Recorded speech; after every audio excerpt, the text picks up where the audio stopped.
Tara guys, samahan ninyo ako magpakain ng mga alaga ng aking mister. Yan, mga manok niya. Diyos ko, sa pagkain lang. Sobra. Ayan, simulan na. Magpakain tayo ng kanin na lamig. Yan. Yan, yung mga alaga niya malalaki na. Diyos ko, parami ng parami kayo. Parami din yung gastos ng bulsa namin. Pero sulit yan. Ang sasarap kaya niyan. Masarap yan pang tinola or sinampalukan. Oh my god, ang sarap.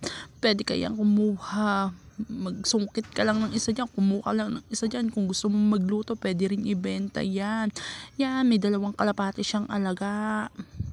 Hay nako, yan, napakakulit niyan. Diyos ko, sumusuot pa sa ibalde. Nako, talaga yung kalapati na yan. Diyos ko.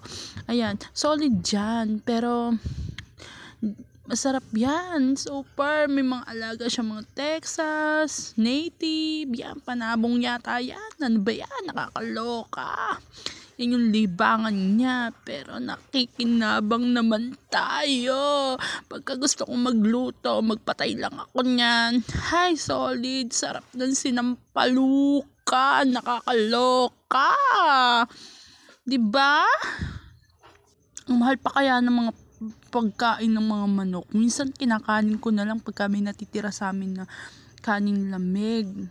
Napapanis naman. Pwede natin pakinabangan, ipakain natin sa mga alaga natin, mga hayop, ng mga manok.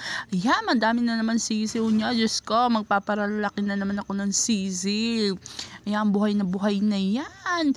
Hay, nako, itong kalapati na lang taga to. Nakakairita talaga. Thank you for watching.